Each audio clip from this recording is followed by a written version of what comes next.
University of Vermont Extension and the Vermont Agricultural Experiment Station present the nation's longest-running farm, home, and community program, Across the Fence. Your host is Tony Adams.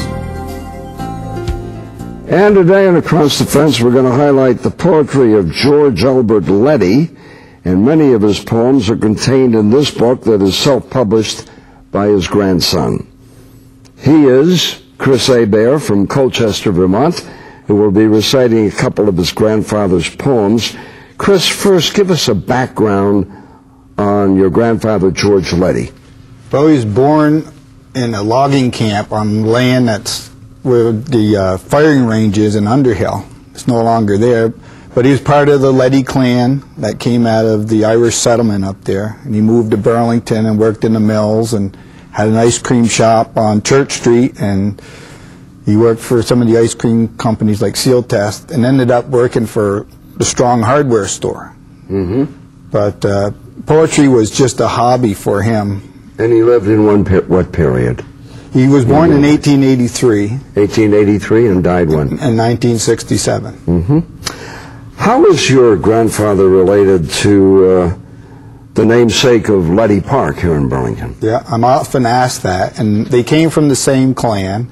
And Bernard Leddy, who the park is named after, who was a once Democratic candidate for governor, was my grandfather's first cousin once removed. And he, of course, was a judge, wasn't he? Judge Leddy, yeah. Judge Leddy. While working on the book of poems, you realized they were more than poems, that they were best appreciated when heard and not just read, right? Right, exactly. And that's when I really understood it. You know, they were in the family for years, and these old manuscripts that he left behind, and we would read them, and they were enjoyable. But I think the real value of the poetry is to be recited and to be heard. You said you had manuscripts. Who were they left to? Well, they were. My mother was Mary was his only daughter, so they were in the family, and they came down to us 9 kids that my mother had, and I sought to preserve them by making photocopies for everybody in the family, and that's sort of how I got started on this project. Okay, well now we're going to begin by asking you to recite the old picket fence. It's something we can all relate to as we get older, so let's listen. Tear down the old picket fence, you say? No, I think I'll let it stay. I'll patch it up and paint it white. I guess I'll make it look all right. You see, that old fence means to me a whole lot more than you can see. It speaks to me of things I knew when fields were green and skies were blue. It speaks to me of long ago, and yet it seems but yesterday. Just Ma and me and little Joe, our little Joe just turning 3. He had to have a place to play where he'd be safe and wouldn't stray. And so I built that fence for him, a sort of place to keep him in. And in the spring a tiny shoot peeped from the earth to seek the sun. It seemed to know the picket fence would make a place for vines to run. Then o'er the fence so white and clean it spread a wealth of verdant green. It seemed to know it held the grace to help to beautify the place. Then very soon in brilliant hue, violet and rose and pink and blue, as if to greet the coming day, the morning glories held full sway. And as the warm June days drew nigh, a tiny rosebud caught my eye, and soon the roses, rich and rare, sent their sweet fragrance on the air. Then later came our little Sue, then Mary Jane, then little Bill, then little Ruth, who couldn't stay. She sleeps out yonder on the hill. We used to gather there each eve. We felt she'd like to have us near. But Mother's sleeping with her now.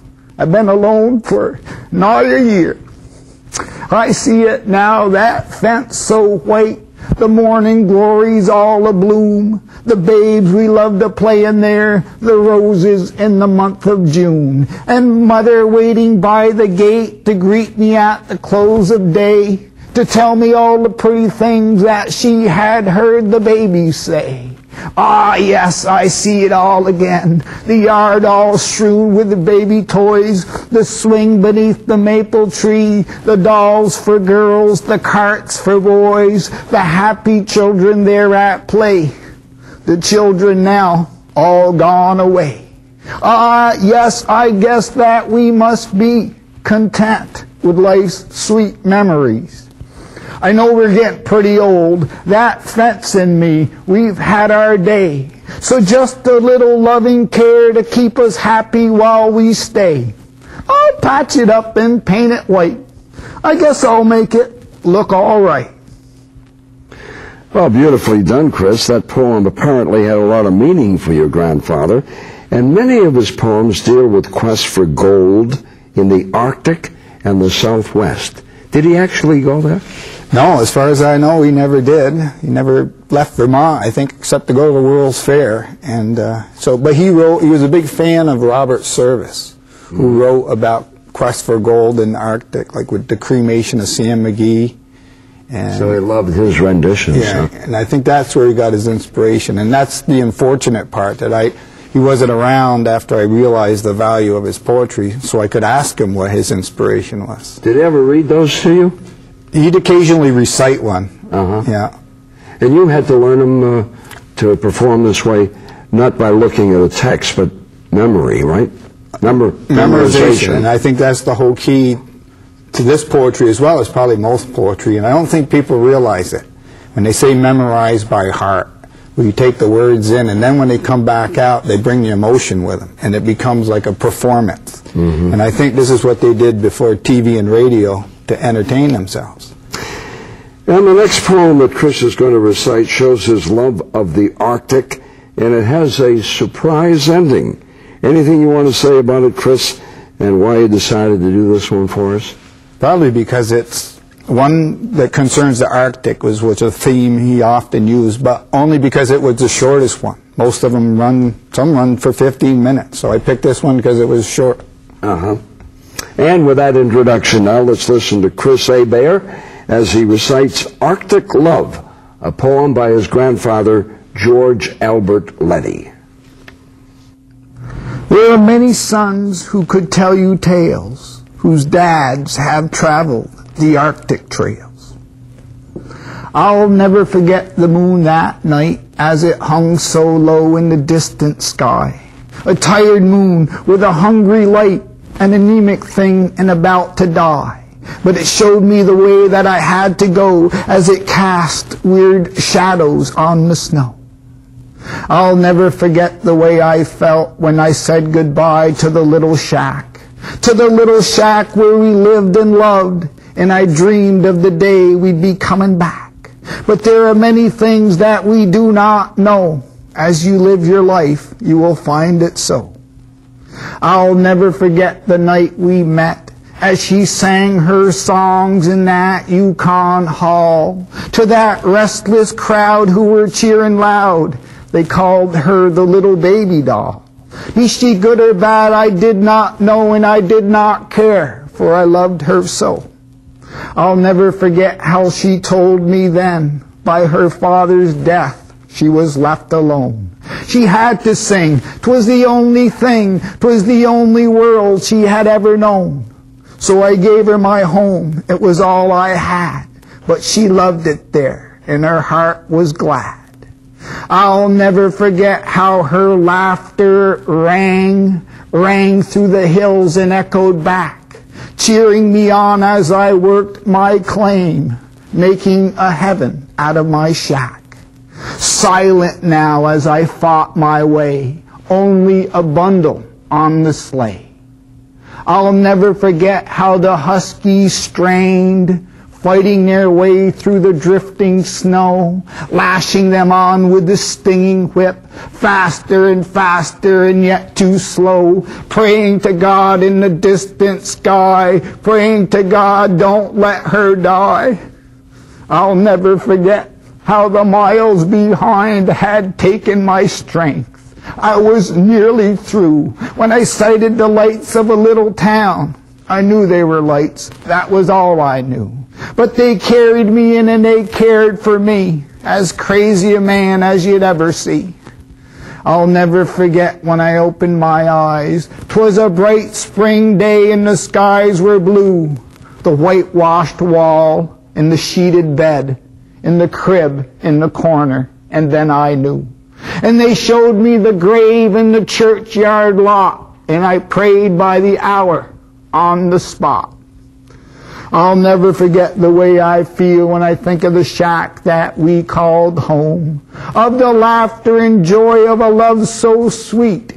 Oh God, I could never go back alone. I'm telling you this 'cause my life's near done, and she was your mother, and you are my son. Nicely done, Chris. Tell me, your grandfather must have spent a lot of time on these poems.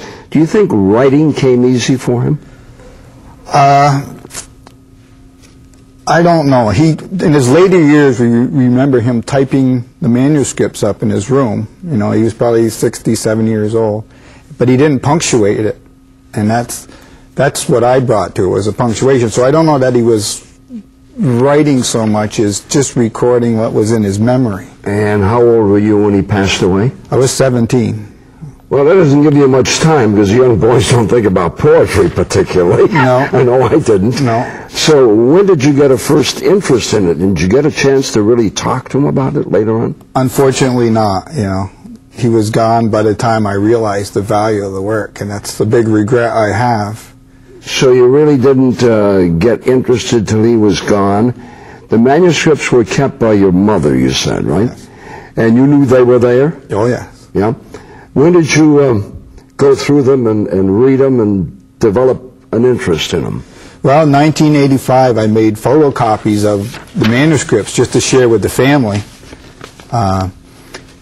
And then I realized with the word processors that were becoming available on personal computers that I could make a book. Mm-hmm.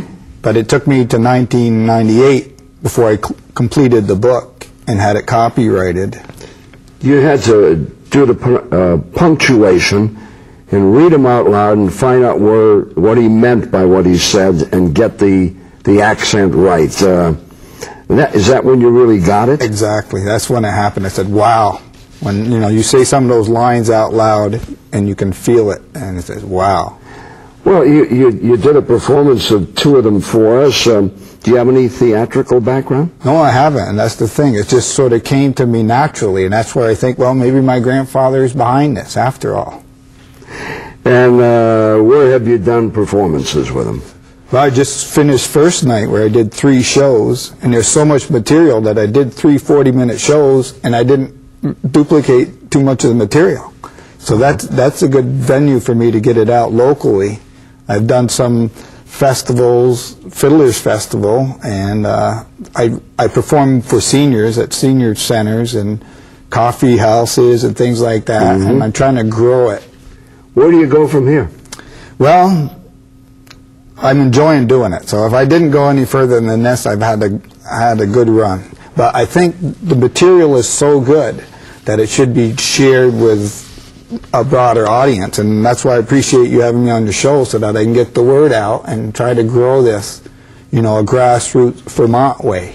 So if groups out there are interested in you reading poetry, you're available, huh? Definitely.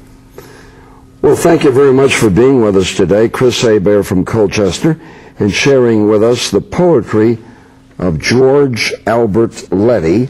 And this is the book, and there's a website, is there not? Abair.com is our family website. Okay. Let me just run down. For more information, you can call Chris at 802-863-4030 or reach him at Abair.com. That's 802-863-4030 or on the internet at Abair.com. We'll leave that information on the screen while I tell you tomorrow we have some very special recipes for Valentine's Day prepared by a chef who's well known, Stephen Schmoller of the Mist Grill in Waterbury, Vermont, and I hear that we're in for a real treat. So let's find out together. Join us for our special Valentine's Day show tomorrow right after the noontime news and weather.